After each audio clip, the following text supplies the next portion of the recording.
Seorang wanita cantik dan kaya, awalnya hanya berniat menyamar sebagai pengemis demi penelitian. Tapi siapa sangka, di balik pasar yang kumuh, ia justru menemukan sesuatu yang jauh lebih berharga dari sekadar data skripsi. Bukan hanya pengalaman, tapi juga cinta yang tak pernah ia duga. Hari itu, Dinda berdiri di depan pasar yang ramai sekaligus kumuh. Nafas panjang ia hembuskan, seolah berusaha menenangkan degup jantung yang sejak tadi tidak mau berhenti berlari. Di tangannya tergenggam sebuah plastik berisi dres lusuh berwarna krim, pakaian sederhana yang telah ia siapkan seminggu lalu. Hari ini adalah langkah pertama dari penelitian tugas akhirnya. Sebuah penelitian tentang kehidupan sosial para pengemis di perkotaan. Tidak ada seorang pun yang tahu rencananya. Bahkan orang tuanya sendiri tidak diberitahu. Hanya dosen pembimbing yang memahami garis besar penelitiannya, tanpa detail bahwa Dinda benar-benar akan menyamar. Di toilet umum pasar, Dinda berganti pakaian. Dres lusuh itu melekat di tubuhnya yang montok. Rambut hitam bergelombangnya ia biarkan terurai kusut. Wajah cantiknya ia usap dengan debu agar tampak dekil. Saat bercermin, ia nyaris tidak mengenali dirinya sendiri.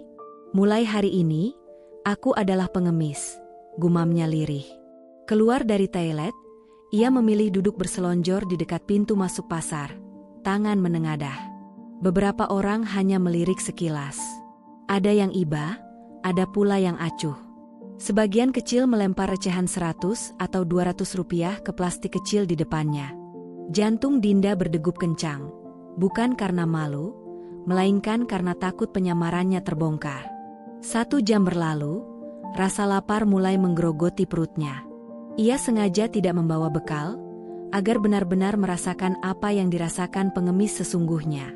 Setiap langkah kaki mendekat membuatnya waspada. Namun tiba-tiba, sebuah perasaan asing menyelinap. Seorang pria muda berpakaian sederhana berhenti di depannya. Ia tidak memberi uang. Hanya menatap Dinda dengan sorot mata yang aneh, tajam, tapi penuh iba. "Sudah makan?" tanyanya singkat. Dinda menunduk, berusaha meyakinkan dirinya dalam peran. "Belum, Pak," jawabnya lirih. Pria itu tak berkata lagi. Ia hanya meletakkan sebungkus nasi berbalut daun pisang di depan Dinda, lalu melangkah pergi. Dinda terpaku. Matanya mengikuti punggung pria itu, hingga hilang di telan kerumunan pasar. Tangannya gemetar saat meraih nasi bungkus itu. Bukan karena lapar semata, tapi karena hatinya berdesir. Ia tidak menyangka ada orang yang begitu peduli, sementara sebagian besar hanya berlalu. Aroma nasi hangat menyeruak saat ia membuka bungkusannya. Air matanya hampir tumpah ketika suapan pertama menyentuh lidah. Rasanya bukan hanya makanan yang mengenyangkan perut, tapi juga perhatian yang mengisi ruang hatinya. Namun di balik rasa syukur itu, muncul pertanyaan. Siapa pria itu? Dari pakaiannya, jelas ia bukan orang kaya. Celana jeans lusuh, kaos polos, kulit kecoklatan terbakar matahari. Tapi ada sesuatu yang berbeda, tatapannya tidak sama seperti orang lain. Hari pertama penyamaran berakhir dengan pikiran bercampur aduk. Malamnya, di kos sederhana dekat kampus, Dinda menulis catatan lapangan. Ia menuliskan setiap detail interaksi, termasuk pertemuannya dengan pria asing tadi. Meski sadar, hatinya sudah mulai ikut terlibat. Keesokan harinya, ia kembali dengan dres krim yang sama. Duduk di tempat kemarin, menunduk sambil menengadahkan tangan. Setiap koin atau recehan yang jatuh ia catat dalam ingatan, untuk bahan skripsi. Dan benar saja, sosok pria itu muncul kembali. Dinda buru-buru menunduk, jantungnya berdegup kencang. Pria itu berhenti, menatapnya sebentar, lalu menghela napas. "Kamu di sini lagi?" tanyanya. Dinda hanya mengangguk pelan. Ia pura-pura terlalu lemah untuk bicara panjang. Pria itu kemudian merogoh tas kain di pundaknya, mengeluarkan sebotol air mineral, dan meletakkannya di samping Dinda. "Minum dulu, jangan sampai sakit," katanya lembut. Saat pria itu pergi, Dinda ingin sekali memanggilnya, menanyakan namanya. Namun ia menahan diri. Penyamaran ini harus dijaga, meski hatinya mulai goyah. Hari ketiga, Dinda kembali duduk di tempat yang sama. Kali ini tubuhnya sudah terbiasa dengan tatapan sinis orang-orang. Ia mulai memahami perihnya dianggap rendah hanya karena penampilan. Catatan penting ia simpan untuk skripsi. Tapi di sisi lain, ia terus menunggu satu sosok, pria pemberi nasi dan air itu. Dan benar saja, menjelang siang pria itu datang lagi. Kali ini berbeda. Ia tidak hanya meletakkan sesuatu. Ia jongkok, menatap Dinda lekat-lekat. Aku perhatikan, kamu selalu di sini. Kenapa bisa sampai mengemis begini? Suaranya lembut, tapi matanya menelisik. Dinda terdiam. Lidahnya keluh. Bagaimana harus menjawab tanpa membongkar penyamarannya? Akhirnya ia menunduk, berpura-pura pasrah. Tidak ada pekerjaan, Pak, tidak ada keluarga juga, ucapnya lirih. Pria itu terdiam sejenak, menatapnya lama. Kamu masih muda, masih sehat. Sayang sekali kalau hanya duduk di sini, katanya perlahan. Dinda hampir saja menanggapi dengan kalimat cerdas seorang mahasiswi. Tapi ia buru-buru menahan diri. Ia hanya meremas ujung dres lusuhnya, berpura-pura lemah. Pria itu lalu memasukkan sesuatu ke plastik kecil Dinda. Kali ini bukan uang, melainkan roti tawar yang sudah diiris. Ini buat malam nanti. Aku sering lihat pengemis lain berebut sisa makanan. Jangan sampai kamu kelaparan. Hati Dinda kembali bergetar. Bukan hanya karena roti itu, tapi karena tatapan pria itu. Tatapan yang berbeda dari semua orang. Tatapan yang tidak merendahkan, tatapan yang membuatnya merasa dilihat sebagai manusia, bukan sekadar pengemis. Saat pria itu pergi, Dinda kembali menatap punggungnya. Ada dorongan kuat dalam hati, ingin mengejarnya, menanyakan namanya, bahkan membuka penyamarannya. Namun ia menahan diri. Penelitiannya masih berjalan, dan ia tidak boleh melibatkan perasaan. Malam itu, di kamar kos sederhana, Dinda gelisah. Wajah pria itu terus hadir di benaknya. Catatan lapangan yang seharusnya ia tulis penuh data, berubah menjadi rangkaian kalimat tentang sorot matanya. Hari keempat, Dinda datang lebih pagi dari biasanya. Ada sesuatu yang menuntun hatinya untuk kembali duduk di tempat itu. Dres lusuh berwarna krim makin berdebu, tubuhnya makin terbiasa menahan lapar, menahan gengsi. Tapi kali ini, ada rasa lain yang ia bawa, penantian. Dan penantian itu tidak sia-sia. Pria itu muncul, berjalan santai dengan tas kain di pundaknya. Saat melihat Dinda, ia tersenyum kecil, lalu duduk di sampingnya. Tanpa basa-basi, ia bertanya, "Kamu sebenarnya siapa?" Pertanyaan itu membuat tubuh Dinda menegang. Ia tercekat, lidahnya keluh. "Saya, cuma orang yang tidak punya apa-apa," jawabnya cepat, dengan suara dibuat bergetar. Pria itu menatapnya sejenak, lalu menghela napas. "Namaku Arga," ucapnya. Dinda terkejut. Ia tidak menyangka pria itu akan memperkenalkan diri lebih dulu. Ingin rasanya ia langsung menyebutkan nama aslinya. Namun demi penyamaran, ia hanya berkata lirih, "Sari." Arga mengangguk pelan, seolah menerima begitu saja. "Sari, aku sering lihat kamu sendiri di sini. Aku nggak tahu kenapa, tapi ada sesuatu yang bikin aku ingin memastikan kamu baik-baik saja." Ucapan itu membuat dada Dinda sesak. Ada kehangatan yang sulit ia jelaskan. Sejak kapan seorang pria asing bisa membuatnya merasa begitu dilindungi? Hari itu, mereka berbincang lebih lama. Arga bercerita sedikit tentang dirinya. Ia hanyalah pekerja serabutan di pasar. Kadang mengangkut barang, kadang jadi kuli panggul. Hidupnya sederhana, namun ia tidak pernah terdengar mengeluh. Dinda mendengarkan dengan seksama, seolah lupa bahwa ia hanyalah seorang mahasiswi yang sedang menyamar. Sebelum beranjak, Arga menepuk pundaknya pelan. "Jangan menyerah ya, Sari. Hidup keras, tapi aku yakin kamu punya alasan untuk tetap bertahan." Dinda menunduk, berusaha menahan air mata. Ingin sekali ia jujur, mengatakan siapa dirinya. Namun lidahnya kembali keluh. Hari-hari berikutnya, penyamaran itu berubah rasa. Bukan lagi sekadar penelitian. Setiap kali Dinda melangkah menuju pasar, jantungnya berdebar. Bukan karena takut ketahuan, melainkan karena menunggu sosok Arga. Pagi itu, Arga datang dengan 2 bungkus nasi campur. Ia duduk di samping Dinda tanpa banyak bicara, lalu menyerahkan 1 bungkus.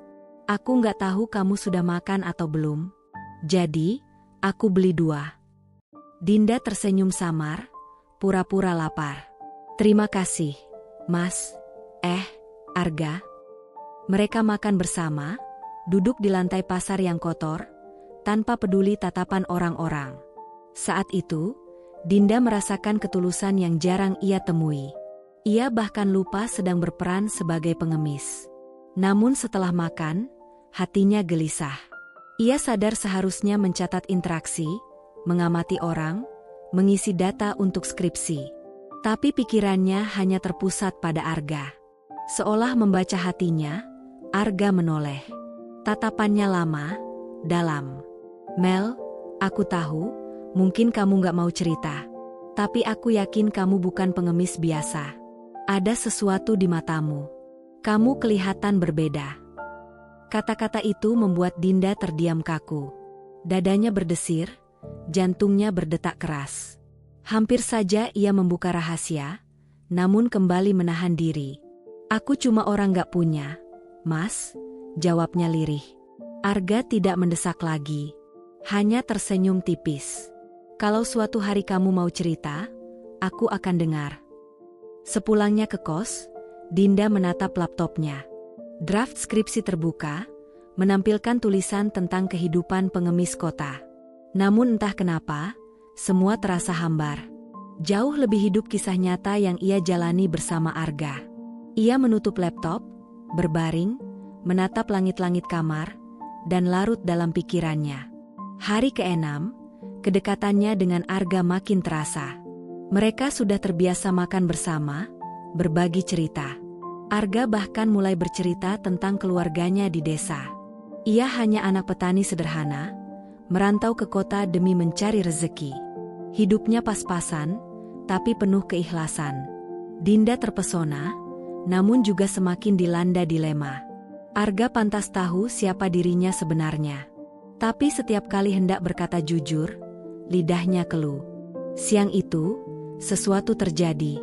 Saat mereka duduk di sudut pasar, seorang teman kampus Dinda tiba-tiba lewat. Jantung Dinda nyaris berhenti. Panik, ia buru-buru menunduk, menutupi wajah dengan rambut kusutnya. Arga memperhatikan. Kenapa kamu tiba-tiba panik? Tanyanya heran. Tidak apa-apa.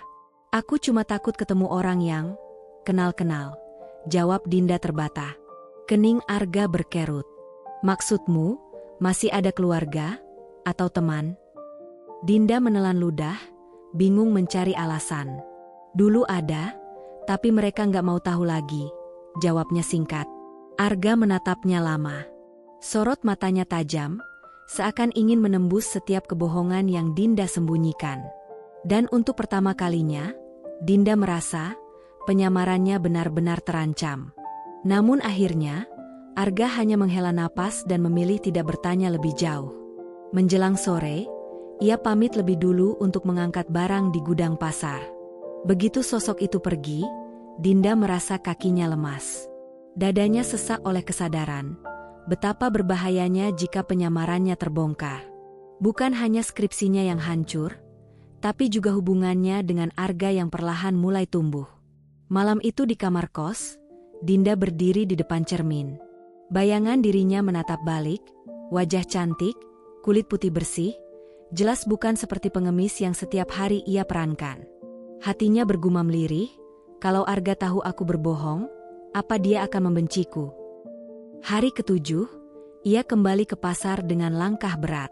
Semalaman ia hampir tidak bisa tidur. Kepalanya penuh pertanyaan. Bagaimana jika Arga benar-benar curiga? Ia sadar sudah terlalu jauh masuk dalam kebohongan ini. Tapi di sisi lain, ia juga tidak ingin kehilangan kepercayaan pria itu. Ketika Arga datang, wajahnya tampak lebih serius dari biasanya. Ia tidak langsung duduk, melainkan berdiri di hadapan Dinda dengan tangan terlipat di dada. "Sari, aku mau tanya sesuatu," ucapnya datar. Jantung Dinda berdegup kencang. "Ah, apa itu, Mas?" tanyanya gugup. "Aku heran. Cara ngomongmu rapi, sopan. Dan matamu, bukan mata orang yang putus asa." Dinda tercekat. Ia tahu cepat atau lambat pertanyaan semacam ini akan datang. Dengan hati-hati, ia berusaha menjawab, "Mungkin, aku terbiasa, dulu. Sebelum jatuh begini." Arga menghela napas panjang, lalu duduk di sampingnya. "Aku nggak mau suzon. Aku hanya ingin tahu siapa kamu sebenarnya. Aku peduli." Kata-kata itu membuat hati Dinda bergetar hebat. Ingin rasanya ia buka semua rahasia, mengaku siapa dirinya. Tapi ketakutan mengalahkan keberanian. "Aku nggak bohong, Mas," ucapnya lirih, kali ini lebih meyakinkan. Arga menatapnya lama, lalu mengangguk kecil. "Baiklah. Tapi aku janji, suatu saat kamu akan butuh seseorang untuk mendengar ceritamu. Aku akan ada di sana." Hari itu mereka duduk lebih lama.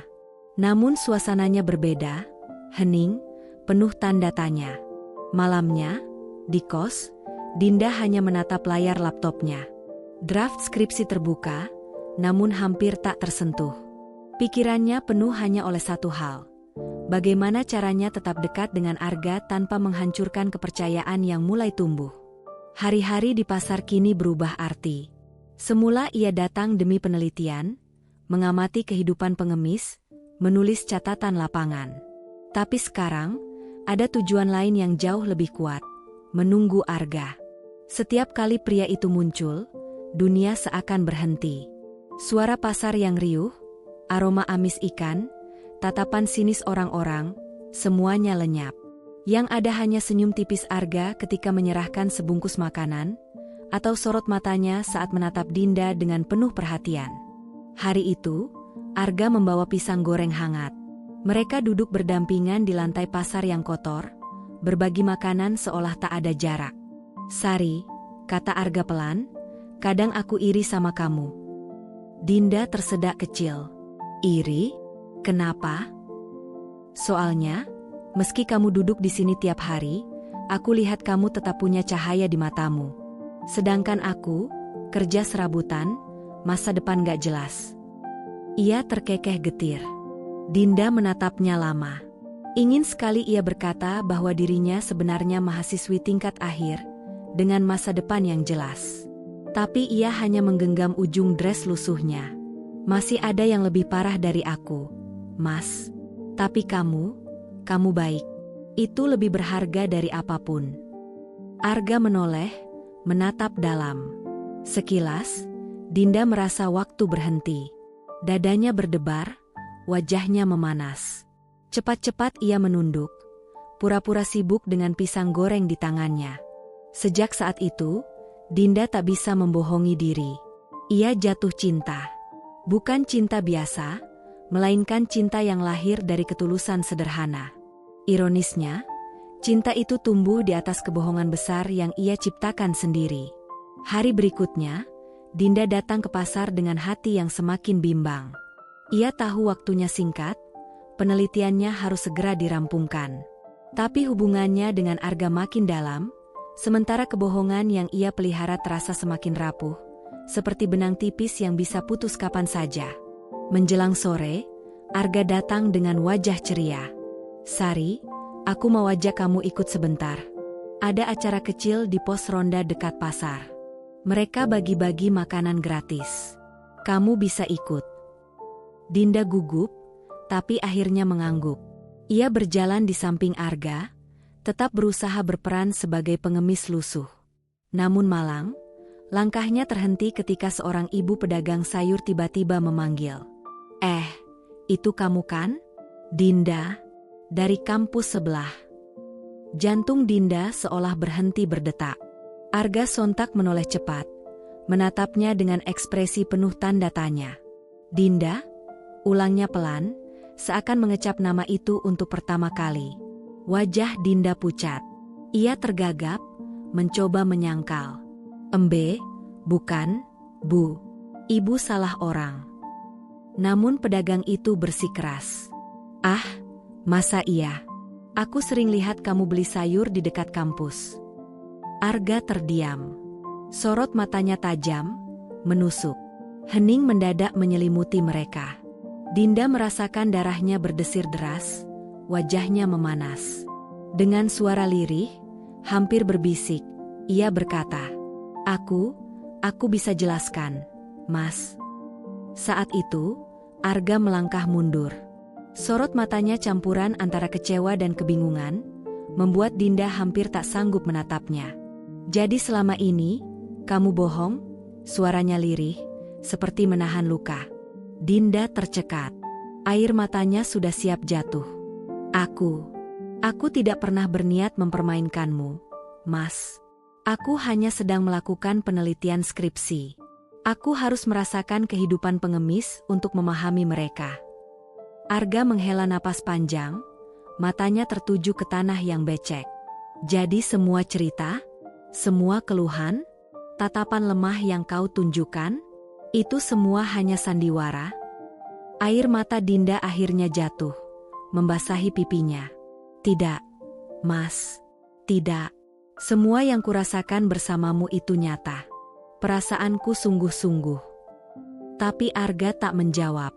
Ia hanya berbalik, berjalan pergi meninggalkan Dinda yang terduduk di lantai pasar dengan hati yang hancur. Sejak kejadian di pasar itu, Dinda tak lagi berani datang ke sana. Dres lusuh warna krim yang setiap hari menemaninya kini terlipat rapi di pojok lemari kos, seperti menyimpan rahasia yang berat. Hatinya pun terasa kosong. Skripsi yang semula penuh semangat kini hanya jadi beban. Ia sadar penelitian itu telah menyeretnya ke pusaran dilema antara akademis dan perasaan. 3 hari berlalu tanpa kabar dari Arga. Dinda mencoba fokus menulis hasil penelitiannya, tapi setiap kalimat terasa hampa.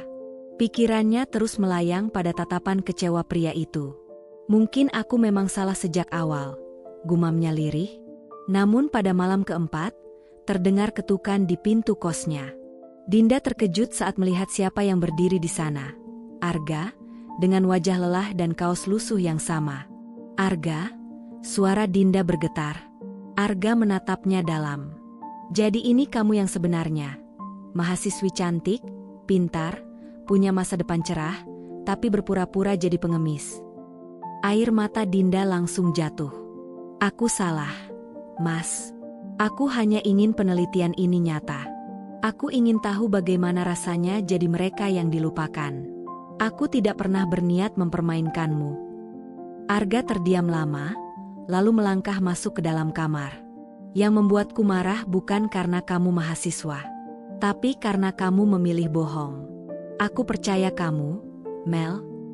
Dinda menunduk, air matanya tak terbendung.